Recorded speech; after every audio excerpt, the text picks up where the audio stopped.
कहते हैं कि history is made by those who give a dam. मतलब इतिहास वही लोग बनाते हैं जो किसी बात की परवाह नहीं करते हैं और निडर होकर फैसले लेते हैं। आज से ठीक 1923 दिन पहले देश में ऐसा ही एक फैसला लिया गया जो हमेशा के लिए इतिहास बन गया। यह फैसला था कश्मीर से आर्टिकल 370 को हमेशा के लिए उखाड़ फेंकने का, जिसके बाद अब जम्मू कश्मीर में एक बार फिर से चुनाव हुए और चुनावों के बाद वहां पर बनी गैर बीजेपी सरकार एक बार फिर जमीन के अंदर धंसे इस आर्टिकल 370 को सियासी फावड़े से बाहर निकालने की कोशिश कर रही है। और अगर यह आर्टिकल बाहर आता है तो कश्मीर फिर उस डर में जीने लगेगा जिस डर से उसे प्रधानमंत्री नरेंद्र मोदी ने मुक्ति दिलाई थी। ऐसे में सबसे पहले तो हम देश की जनता के लिए उस सियासी टोटके का विश्लेषण करेंगे जिसके खतरे को जानने के बावजूद कुछ नेता महज अपनी कुर्सी को मजबूत रखने के लिए कुछ टोटके अपना रहे हैं। ऐसे टोटकों पर आज बीजेपी की लीडरशिप ने सीधा जवाब दिया, जिसे सुनने के बाद प्रधानमंत्री नरेंद्र मोदी का 370 पर करंट कन्विक्शन आपको किसी भी अगर मगर और डिफरेंट टाइप ऑफ आशंकाओं से मुक्ति दिला देगा। जब तक मोदी पर जनता जनार्दन का आशीर्वाद है, कांग्रेस वाले तुम कश्मीर में कुछ नहीं कर पाओगे। कश्मीर में आप केवल और केवल बाबा साहब आंबेडकर का संविधान ही चलेगा। ये मोदी का फैसला है। दुनिया की कोई ताकत अब कश्मीर में आर्टिकल 370 की वापसी नहीं करा सकती। कांग्रेस, एनसीपी, नकली शिवसेना, शरद पवार की एनसीपी ये कहते हैं कश्मीर में धारा 370 नहीं हटनी चाहिए। मैं आज संभाजी महाराज की भूमि पर कहकर जाता हूं, मेरी बात मानिएगा शरद पवार साहब, आपकी 4 पुश्ते भी आएगी, धारा 370 हम वापिस नहीं आने देंगे। आपने हाल ही में जम्मू कश्मीर विधानसभा के अंदर उस प्रस्ताव को देखा होगा जिसमें उन्होंने कहा है कि हम कश्मीर के अंदर धारा 370 को फिर से बहाल करेंगे। यानी आतंकवाद की जड़ जो धारा 370 है, जिसे 5 अगस्त 2019 को प्रधानमंत्री मोदी जी ने हमेशा के लिए समाप्त कर दिया है।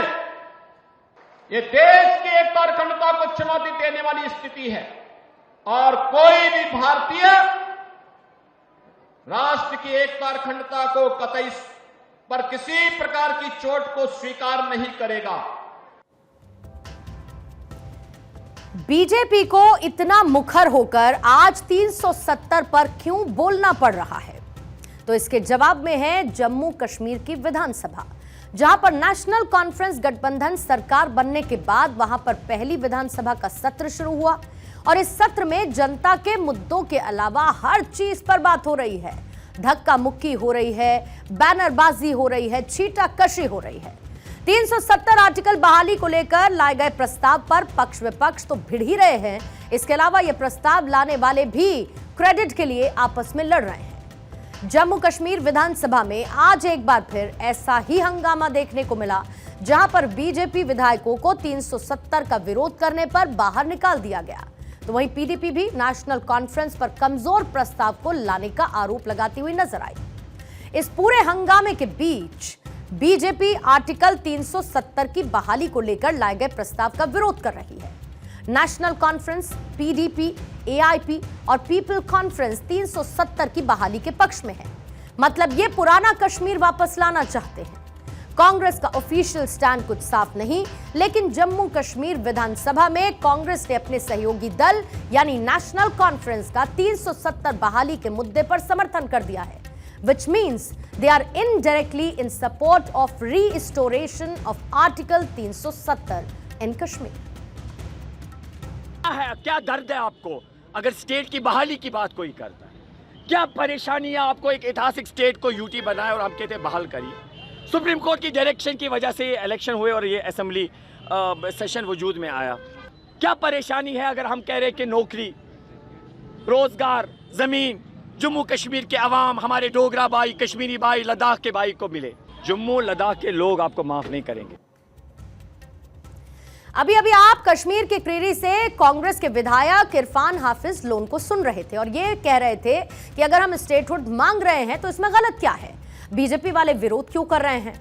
अब जरा ये भी देखिए कि यहां पर वो बहुत ही सफाई के साथ स्टेटहुड की मांग के बारे में तो बताते हैं, लेकिन वो यहां पर यह नहीं बताते कि विधानसभा में पारित प्रस्ताव में आर्टिकल 370 को बहाल करने की भी मांग की जा रही है। और इसके बारे में बहुत ही सफाई के साथ साथ जम्मू कश्मीर के मुख्यमंत्री उमर अब्दुल्ला बता देते हैं। मैं इलेक्शन में बार बार आपसे कहता रहा कि इस असेंबली के जरिए हमने अपनी आवाज बुलंद करनी है। इस असेंबली के जरिए हमने पैगाम भेजना है कि जो हमारे साथ हुआ 5 अगस्त 2019 को, वो हमें काबिल कबूल नहीं है, कि वो हमारी इजाजत, हमारी मर्जी और हमारे मशवरे के बिना हुआ। अब जब पहले दिन उसका कहीं जिक्र नहीं हुआ, कुछ लोगों ने हमें ताने देने शुरू किए, भूल गए, धोखा दिया। अब हम धोखा देने वाले लोगों में से नहीं हैं। फर्क ये है कि हम कायदा कानून जानने वाले लोग हैं। अब यहां पर हमारा एक सीधा सा सवाल है कि क्या उमर अब्दुल्ला जम्मू कश्मीर की जनता को बेवकूफ बना रहे हैं। और बहुत ही जिम्मेदारी के साथ इस शब्द का मैं इस्तेमाल कर रही हूं। यह शब्द हमारा भी नहीं, क्योंकि आज से ठीक 1 महीने पहले चुनाव जीतने के फौरन बाद उमर अब्दुल्ला ने मीडिया से बात करते हुए कहा था कि 370 को अभी हटाने की बात करना जनता को बेवकूफ बनाने जैसा है, क्योंकि जो लोग इसको लेकर आए थे उन्हें ही इसे हटाने की बात कैसे की जा सकती है। जरा सुनिएगा। मैंने बार बार आप लोगों से कहा है इस इलेक्शन से पहले भी कि उन लोगों से उम्मीद करना जिन लोगों ने 370 हमसे लिया कि हम उन्हीं से वापस हासिल करेंगे, वो बेवकूफ़ी है, वो लोगों को धोखा देने के बराबर है। हम लोगों को तो धोखा देने के लिए तैयार नहीं है, लेकिन इस मुद्दे को हम जिंदा रखेंगे, इस पे हम बात करते रहेंगे और यह उम्मीद करेंगे कि आज नहीं तो कल मुल्क में हुकूमत बदलेगी, निज़ाम बदल जाएगा, ऐसी हुकूमत आएगी जिसके साथ हम बैठ के इस मुद्दे पे बात कर सकेंगे और कुछ ना कुछ जम्मू कश्मीर के लिए हासिल कर सकेंगे। अब एक काम करते हैं कि उमर अब्दुल्ला के इन दोनों बयानों को एक साथ रखते हैं और जरा सोचते हैं कि वो आज ये कह रहे हैं कि हम धोखा देने वाले लोग नहीं हैं, हम 370 पर कायम हैं। लेकिन आज से ठीक 1 महीने पहले उन्होंने कहा था कि 370 पर अभी बात करना जनता को बेवकूफ बनाने जैसा है। ऐसे में सवाल यह है कि वो पहले धोखा दे रहे थे या फिर वो अब धोखा दे रहे हैं।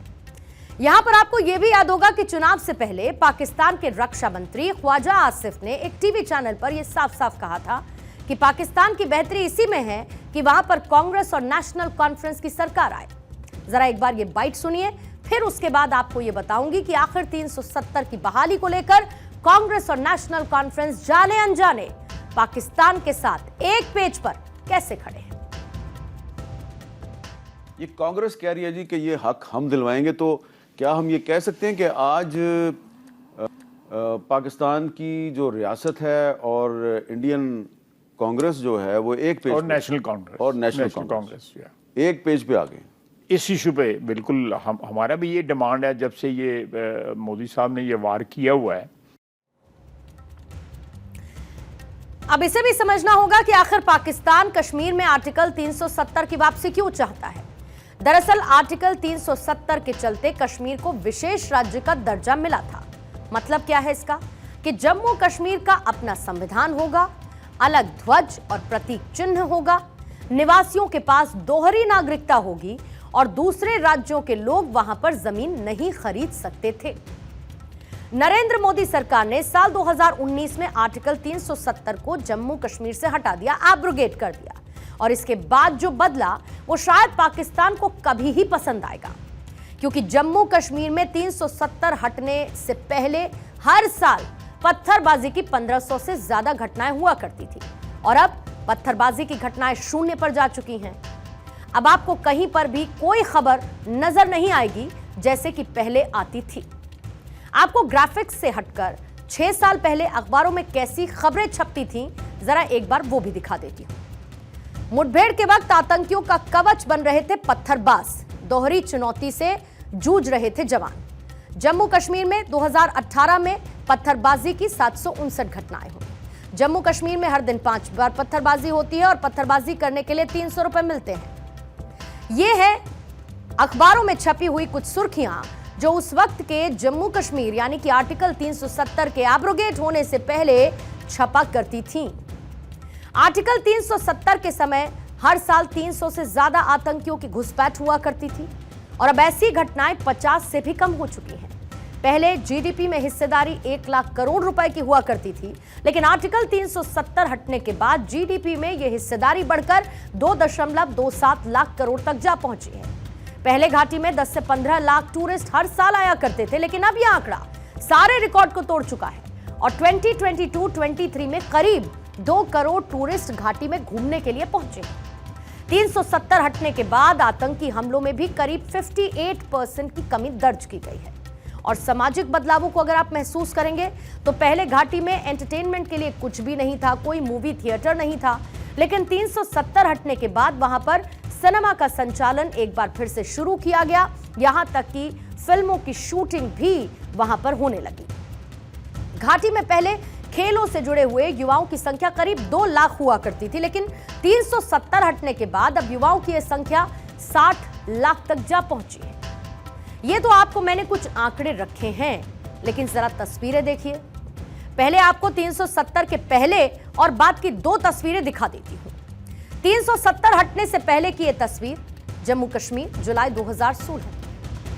किस तरीके से पत्थरबाजी की घटनाएं, मुंह पर कपड़ा लपेटे वहां के सैनिकों को दोहरी चुनौती से कैसे जूझना पड़ता था, यह उसकी तस्वीर है, जिसको वापस लाने के लिए जम्मू कश्मीर विधानसभा में नेशनल कॉन्फ्रेंस हो, पीडीपी हो, कांग्रेस लड़ रहे हैं। क्या ये लोग इसी तरीके के हालात चाहते हैं? और 370 हटने के बाद 31 अक्टूबर 2024 की लाल चौक की तस्वीर है। लाल चौक पर आपको तिरंगा नजर आएगा, इसके साथ आरती होती हुई नजर आएगी, पूजा पाठ में सम्मिलित और इसके साथ गणेश विसर्जन की खूबसूरत तस्वीर इसी लाल चौक पर देखने को मिली थी।